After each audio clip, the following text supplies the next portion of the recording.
Hello friend, তোমরা দেখছো তোমাদের প্রিয় YouTube channel exam guide by Nitu. বন্ধুরা, আগামী 30শে সেপ্টেম্বর থেকে আমাদের বহু প্রতীক্ষিত এসএসসি এমটিএস পরীক্ষা শুরু হতে চলেছে এবং চলবে 14ই নভেম্বর পর্যন্ত।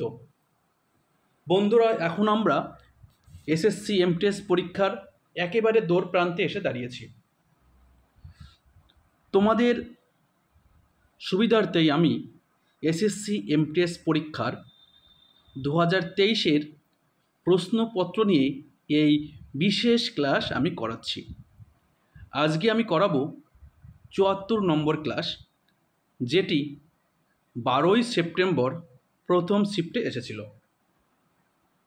এসএসসি তার পরীক্ষায় প্রচুর পরিমাণে প্রশ্ন প্রিভিয়াস ইয়ারের থেকে দিয়ে থাকে। তো পরীক্ষায় ভালো ফল পেতে গেলে অবশ্যই করে কিন্তু তোমাদের এই প্রশ্নপত্র দেখে যেতে হবে। তো বন্ধুরা, তোমরা যারা এখনও পর্যন্ত চ্যানেলটি সাবস্ক্রাইব করোনি, অবশ্যই চ্যানেলটি সাবস্ক্রাইব করে দেবে এবং আজকেই কিন্তু তোমরা সাবস্ক্রাইব করে 3000 সাবস্ক্রাইব পূর্ণ করে দেবে।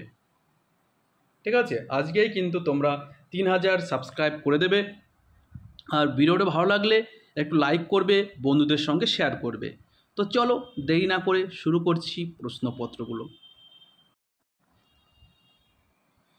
প্রথম প্রশ্ন দেখো, সমুদ্র জলদস্যু বিরোধী বিল 2022 সম্পর্কিত নিম্নলিখিত বিবৃতিগুলোর মধ্যে কোনটি সঠিক?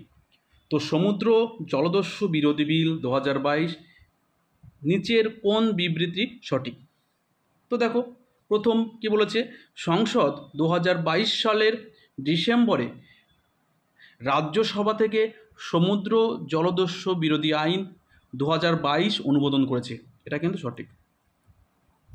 2 নম্বর বিবৃতিতে কি বলা আছে, এই আইনটি ভারতীয় কর্তৃপক্ষকে উচ্চ সমুদ্রে জলদস্যুতার বিরুদ্ধে ব্যবস্থা নেওয়ার ক্ষমতা দেয়।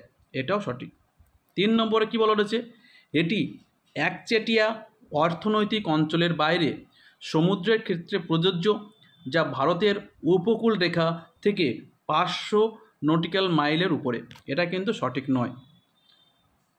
4 নম্বর বিবৃতি বলেছে, আইনটি জলদস্যুতাকে একটি বেসরকারি জাহাজ বা বিমানের ক্রু বা যাত্রীদের দ্বারা ব্যক্তিগত উদ্দেশ্যে কোনো জাহাজ, বিমান বা ব্যক্তির বিরুদ্ধে সহিংসতা, আটক বা ধ্বংসের বেআইনি কাজ হিসেবে সংজ্ঞায়িত করে। এটাও সঠিক। তো 1, 2 এবং 4 এই বিবৃতিগুলো কিন্তু সঠিক।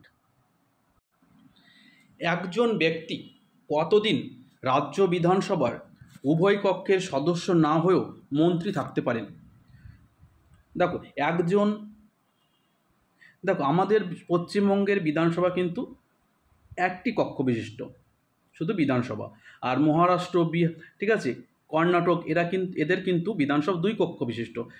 এদের কিন্তু বিধান পরিষদ রয়েছে, সেই জন্য বলেছে বিধানসভায় উভয় কক্ষ। ঠিক আছে, তো একজন ব্যক্তি বিধানসভার সদস্য না হয়েও কমপক্ষে 6 মাস মন্ত্রী থাকতে পারেন।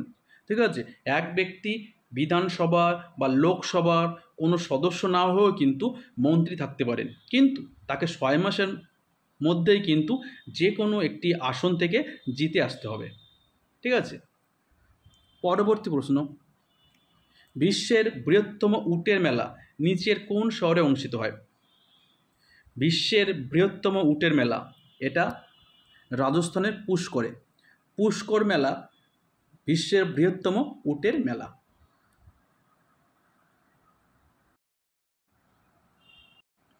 নিম্নলিখিত ভারতীয় ব্যক্তিদের মধ্যে কে মোহন বীণার উদ্ভাবক? তো সঠিক উত্তর হবে পণ্ডিত বিশ্বমোহন ভাট। পণ্ডিত বিশ্বমোহন ভাট একজন কি মোহন বীণার উদ্ভাবক।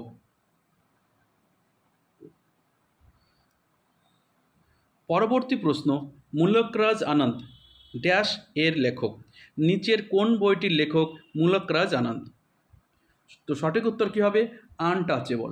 আনটাচেবল এই বইটি লিখেছেন মুলকরাজ আনন্দ।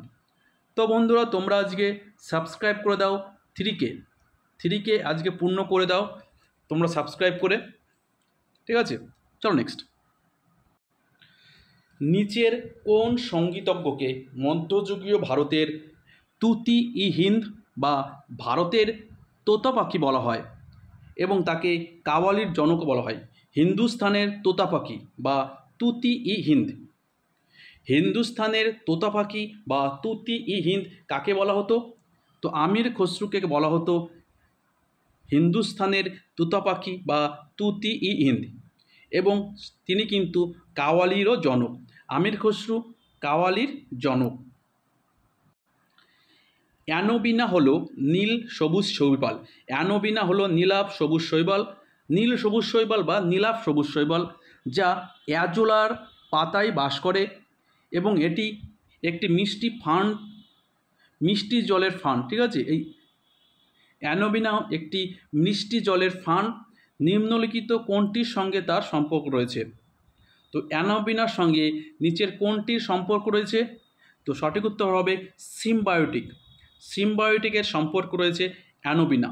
তো অ্যানোবিনা হলো নীলাভ সবুজ শৈবাল, যা অ্যাজোলো গাছের পাতায় বাস করে এবং এটি একটি মিষ্টি জলের ফান।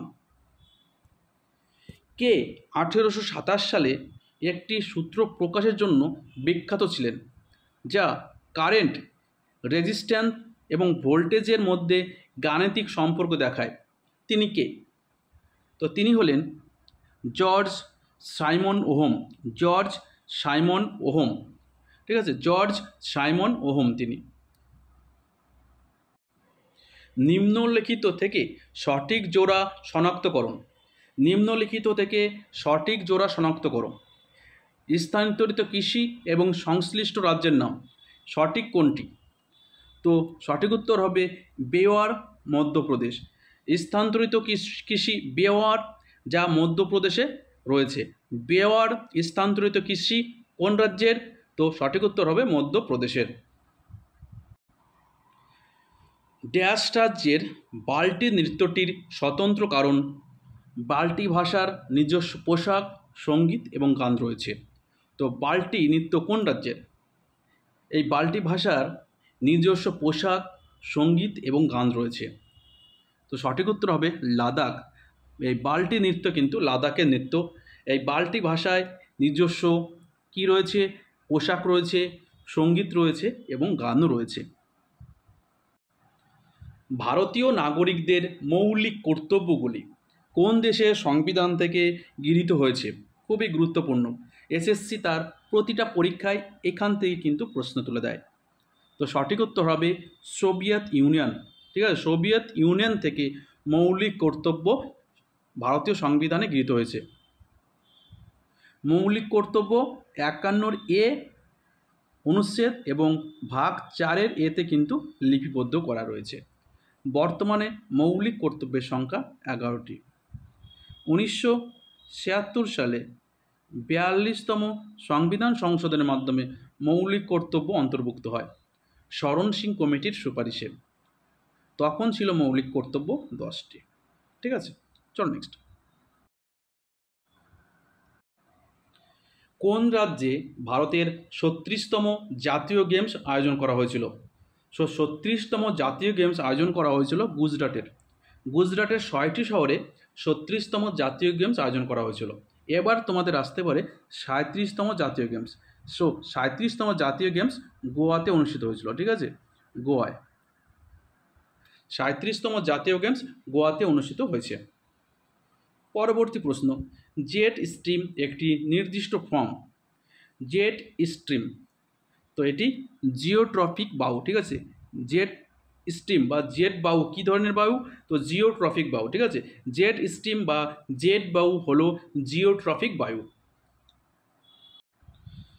বিশ্ব বহুমাত্রিক দারিদ্র্য সূচক রিপোর্ট 2022 অনুযায়ী, বিশ্ব বহুমাত্রিক দারিদ্র্য সূচক রিপোর্ট 2022 অনুযায়ী ভারতে গত বছরে মোট 415 মিলিয়ন মানুষ বহুমাত্রিক দারিদ্র্য থেকে বেরিয়ে এসেছে। তো কত বছরে ভারতে প্রায় 415 মিলিয়ন মানুষ বহুমাত্রিক দারিদ্র্য থেকে বেরিয়ে এসেছে?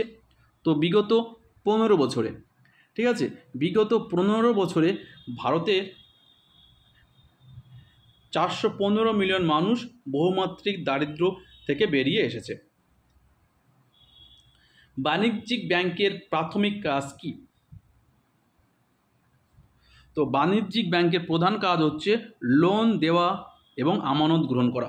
লোন মঞ্জুর করা এবং আমানত গ্রহণ করা।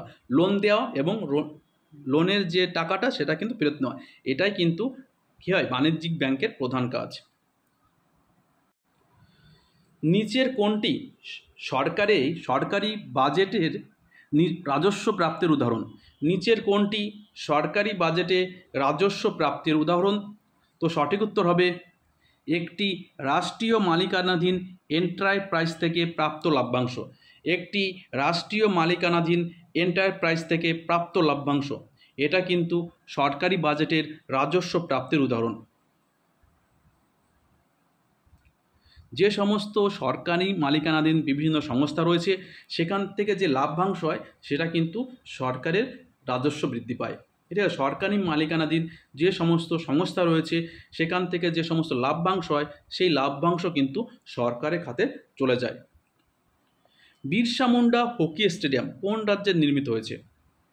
বিরসা মুন্ডা হকি স্টেডিয়াম যেখানে 2023 সালে ওয়ার্ল্ড হকি বিশ্বকাপ হয়েছে, ঠিক আছে, বিশ্বকাপ হকি টুর্নামেন্ট হয়েছিল এই বিরসা মুন্ডা হকি স্টেডিয়ামে। এটি বর্তমানে কোন রাজ্যে? তো এটি বর্তমানে উড়িষ্যা রাজ্যে অবস্থিত বিরসা মুন্ডা হকি স্টেডিয়াম। কে তার সংস্কৃত জ্ঞানের জন্য কলকাতা বিশ্ববিদ্যালয় থেকে পণ্ডিত উপাধি পেয়েছিলেন? নিম্নলিখিত কোন ব্যক্তি সংস্কৃত জ্ঞানের জন্য কলকাতা বিশ্ববিদ্যালয় থেকে পণ্ডিত উপাধি পেয়েছিলেন?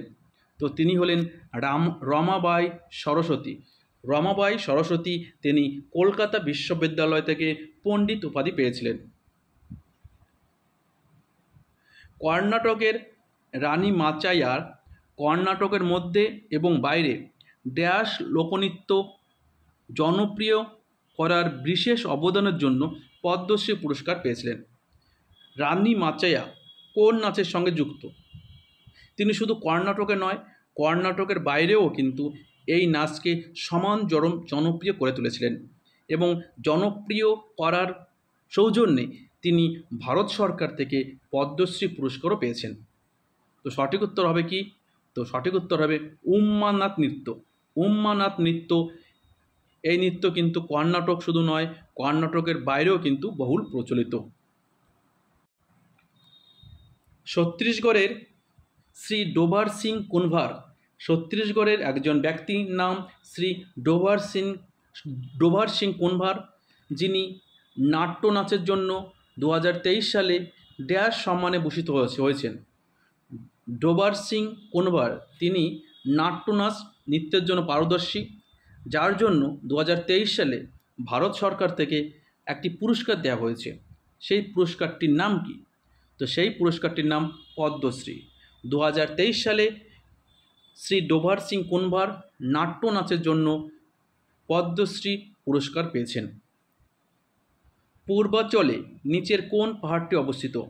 পরবর্তী প্রশ্ন বা 21 নম্বর প্রশ্ন, পূর্বাঞ্চল নিচের কোন পাহাড়টির অবস্থিত?